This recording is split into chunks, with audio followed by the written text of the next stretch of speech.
Shalom Aleichem, Besem Yeshua Mashiach. Salam sejahtera di dalam nama Tuhan Yesus Kristus. Bersama saya, Pastor Henry Dianta STH. Kali ini kita akan membahas sebuah tema. Tema ini sebenarnya sudah diharap-harapkan oleh orang-orang yang di luar sana. Temanya itu begini ya.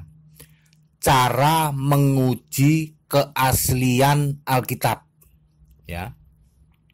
Alkitab di luar sana, katanya sih menurut pendapat di luar sana, Alkitab itu palsu. Sudah diobok-obok, sudah sering direvisi sana-sini, berkali-kali direvisi. Kitab aslinya berbahasa apa juga nggak jelas, nggak berani nongolin kitab berbahasa aslinya, Alkitab berbahasa aslinya, takut ketahuan palsunya katanya gitu ya. Yaitu pendapat di luar sana ya. Pendapat seperti itu 100% salah ya. Alkitab itu aslinya berbahasa Ibrani dan Yunani ya. Perjanjian lama itu berbahasa Ibrani, Perjanjian baru berbahasa Yunani. Sebagian kecil ada 2 kitab dari Perjanjian lama itu pakai bahasa Aram ya. Ya namanya juga bahasa Ibrani, jadi yang bacanya kayak ngaji ya. Di khotbah saya terdahulu juga saya sudah jelasin itu ya. Aslinya itu berbahasa Ibrani. Contoh misalnya ulangan 6 ayat 4 ya toh. Kalau tulisannya situ sih Shema Yisrael Adonai Eloheinu Adonai Echad. Tapi bacanya nggak kayak gitu. Bacanya dari kanan ke kiri. Ya, dibaca dari kanan ke kiri. Shema Yisrael Adonai Eloheinu Adonai Echad. Itu ya. Ya, sama kan? Iya, ngaji itu. Saya bisa ngaji ya. Iyalah, dulu mantan ya bisa. Ya. Itu saudara, itu aslinya Alkitab kayak gitu kalau baca. Ya. Terus kok dibilangnya Alkitab itu palsu katanya. Ya mari kita ujilah palsunya di mana yuk. Kalau palsu menuduh palsu kan harus ada pembandingnya. Pembandingnya mana? Ada nih pembandingnya kitab kami katanya. Ya ayo coba kita uji ya. Secara cepat sederhana ya toh. Kita uji secara cepat dan sederhana saja. Ya. Saya tidak usah menyebutkan bagaimana cara ngujinya, tapi coba dengarkan berikut ini, nanti Anda akan tahu sendiri kesimpulannya ya. Alkitab mau diuji asli apa enggak? Diuji pakai kitab pembanding tentu saja ya. Contoh misalnya, 2 contoh saja deh. Contoh, di Alkitab ada tokoh namanya Nabi Musa. Ya, di Alkitab nih tokohnya Nabi Musa ini orang Ibrani, orang Israel. Tentu saja Allah berfirman kepada Nabi Musa memakai bahasa Ibrani. Sebab Musa mudengnya pakai bahasa Ibrani. Tidak mungkin Allah berfirman kepada Nabi Musa kok pakai bahasa yang bukan Ibrani. Karena Musa nggak akan mudeng ya. Oke, itu dari satu contoh itu. Terus kita lihat di kitab pembanding. Di kitab pembandingmu ada Musa nggak? Ada katanya. Kitab pembandingmu ini asli apa terjemahan? Asli. Asli ini asli. Terjemahan kali enggak asli, kitab pembanding. Kitabku ini asli. Makanya kitabmu itu yang Alkitab tuh palsu katanya. Di kitabku juga ada Musa katanya. Di Alkitab ada Musa, di kitab pembanding ada Musa. Mari kita lihat Musanya sama enggak? Musa yang di Alkitab orang Israel pakai bahasa Ibrani, Allah berfirman kepada Musa pakai bahasa Ibrani. Di kitabmu coba ceritain Musa. Di kitabku Musa itu orang Jawa. Allah berfirman kepada Musa pakai bahasa Jawa. Ya, Anda langsung tahu kan, loh. Musa di sana orang Ibrani. Kenapa di kitab pembanding Musanya orang Jawa? Allah berfirman di sana di Alkitab pakai bahasa Ibrani. Kenapa di kitab pembanding Allah berfirman kepada Musa pakai bahasa Jawa? Berarti Musanya beda. Musa di kitab pembanding itu Musa orang Jawa. Sementara Musa di Alkitab, Musa orang Ibrani Israel. Beda nggak? Beda. Allahnya juga beda. Yang Allah itu di Alkitab berfirman kepada Musa pakai bahasa Ibrani, Allah yang di kitab pembanding berfirman kepada Musa yang Jawa ini pakai bahasa Jawa. Tadi kan ngomong kitabmu asli loh. Asli Pak. Bahasa Jawa loh. Iya asli. Ini saya hanya ilustrasi ya. Saudara pasti tahu maksudnya ini. Ya. Oke, dari situ silakan langsung dinilai kan. Oh iya ya, Allah mestinya yang ngomongnya pakai bahasa Ibrani dong. Kecuali Musanya beda, berarti Musa Jawa ini yang ada di kitab pembanding ini Musa Jawa. Makanya bilang asli tapi Jawa. Lah iya, soalnya Musanya Musa Jawa. Ya kalau Musa yang dimaksud adalah Musa yang Israel, mestinya ya pakai bahasa Ibrani.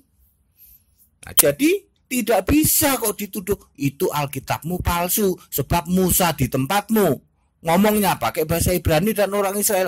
Itu loh yang asli yang di tempatku. Musanya orang Jawa, ngomongnya Allah pakai bahasa Jawa.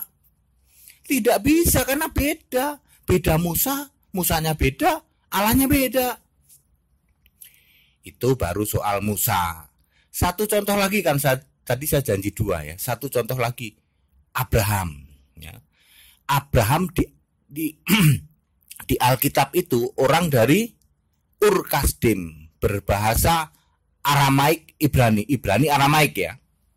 Dari Ur Kasdim berbicara pakai bahasa Aramaik Ibrani. Kalau Allah berfirman kepada Ibrahim pasti pakai bahasa Ibrani Aramaik.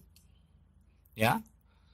Terus Allah menyuruh Abraham ini mempersembahkan anaknya untuk korban. Nama anaknya itu adalah Ishak. Itu Abraham di Alkitab. Di kitab pembandingmu ada Abraham enggak? Ada katanya.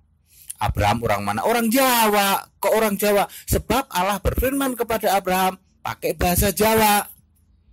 Lagian Allah menyuruh kepada Abraham mempersembahkan anaknya untuk korban. Nama anaknya bukan Ishak. Berarti beda apa sama Abraham di kitab pembanding dengan Abraham di Alkitab? Beda apa sama? Beda. Yang di Alkitab Abraham orang Ur Kasdim yang berbahasa Aramaik Ibrani. Sementara yang di kitab pembanding itu Abraham Jawa. Allah berfirman kepada Abraham pakai bahasa Jawa. Kan kitabmu katanya asli kan? Berbahasa Jawa asli Pak. Nah kecuali kalau Anda mau mengakui bahwa kitabmu ini kitab terjemahan, mungkin bisa. Ini Jawa tapi terjemahan Pak. Nah mungkin bisa Abraham di kitab Jawa sama Abraham di Alkitab bahasa asli bisa sama karena ini terjemahan. Tapi kalau Anda tetap ngaku ini asli juga Pak. Lah kalau asli ya berarti beda. Abrahamnya beda. Yang di Alkitab tuh Abraham Ur Kasdim dan berbahasa Aramaik Ibrani, sementara Abraham di kitab pembanding itu Abraham Jawa. Allahnya juga beda. Allah yang di tempat kitab pembanding berfirmannya pakai bahasa Jawa. Sementara Allah yang di Alkitab berfirman kepada Abraham memakai bahasa Ibrani Aramaik. Jadi beda. Allahnya beda, tokoh-tokohnya beda. Tidak bisa Anda itu mengklaim Alkitabmu palsu karena tokoh Abraham di Alkitabmu beda dengan Abraham di tempatku. Lah ya beda lah, tempat Anda kan Abraham Jawa. Sekali lagi saya memakai analogi berbahasa Jawa ya. Tentu Anda tahu maksudnya. Jadi kalau yang kitab berbahasa Jawa ini untuk pembanding dan ngaku kitab ini asli, tidak bisa dibandingkan dengan Alkitab, tidak bisa dipakai untuk mengklaim, menjustifikasi Alkitab bahwa Alkitabmu palsu. Lawang beda, tokohnya saja beda. Yang satu Abraham Jawa, Musa Jawa. Sementara yang sana Abraham Aramaik, berbahasa Aramaik dan Musa berbahasa Ibrani. Beda, Allahnya juga beda. Ya saudara ya, sumber-sumber hujatan itu ya karena begini, nggak sadar. Ini kitabku asli loh, makanya Alkitab itu palsu. Sementara kitab yang ngaku asli ini berbahasa Jawa. Ada Musa juga ada, tapi Musanya Jawa ya. Gitu. Ada Abraham ada, tapi Abrahamnya Jawa. Ada Daud ada Daud nih di kitab pembanding nih. Tapi Daudnya pakai bahasa Jawa ya. Asli nggak tuh kitabmu? Asli. Terjemahan kali enggak asli. Itu ya. Jadi tidak bisa dipakai pembanding, sehingga tidak bisa Anda itu menghujat-hujat Alkitabnya orang Kristen palsu tuh. Palsu dari mana? Yang Anda pakai untuk pembanding beda, Allahnya beda, tokohnya beda. Jangan dikira ya, Musa di Alkitab sama dengan Musa di kitab pembanding. Beda. Ya kalau sama mestinya ya Musanya Musa Israel. Bahasanya bahasa apa, Ibrani. Ya, Allahnya ngomongnya pakai bahasa Ibrani. Jadi kalau Allah ngomong ke Nabi Musa, kok nggak pakai bahasa Ibrani tapi pakai bahasa Jawa, itu sudah pasti Musanya beda. Yang satu Musa Israel, yang di Alkitab itu Musa Israel, yang di kitab pembanding Musa Jawa. Allahnya juga beda. Ya. Allah kok plin-plan. Dulu ngomongnya menyuruh mempersembahkan anaknya Abraham namanya Ishak. Terus Allah tepuk jidat. Aduh, aku salah nih. Yang bener nih tak revisi nih. Aku ngomong pakai bahasa Jawa. Hei, Abraham, aku ngomong pakai bahasa Jawa. Anakmu ki sik tok kurban bukan Ishak. Udu Ishak. Tak revisi. Mosok Allah begitu. Ini bahasa Jawa ya, artinya, hei Abraham, anak yang kamu persembahkan itu bukan Ishak. Ini saya revisi nih sekarang nih. Tapi ngomongnya pakai bahasa Jawa. Sebab Abrahamnya orang Jawa. Ini hanya analogi ya. Saya ingin mengatakan bahwa Abraham di kitab pembanding yang berbahasa Jawa itu beda dengan Abraham di Alkitab. Musa di kitab pembanding yang berbahasa Jawa beda dengan Musa di Alkitab. Allah yang berfirman kepada Ibrahim dan Musa di kitab pembanding yang berbahasa Jawa beda dengan Allah yang berfirman kepada Musa dan Abraham di Alkitab. Jadi tidak bisa kitab pembanding yang berbahasa Jawa ini untuk mengklaim, menuduh Alkitabnya orang Kristen palsu, nggak bisa. Ya, baik, seperti janji saya, penjelasan ini singkat, jelas dan clear. Ya, saudara, pesan-pesan toleransi selalu saya ulang-ulang. Kita ini Indonesia, kita ini Pancasila. Toleransi itu harus, keberagaman wajib disyukuri. Ya, meskipun kita ini beda di dalam keyakinan, tetapi kita ini bisa bersama-sama ya. Bersahabat dengan beda iman itu bisa kok ya. Ayo kita saling menghargai, saling menghormati, jangan hujat-hujat, jangan caci maki. Sebab menghujat dan mencaci maki itu dosa. Kiranya bermanfaat. Shalom aleihim, bismillahirrahmanirrahim. Amin.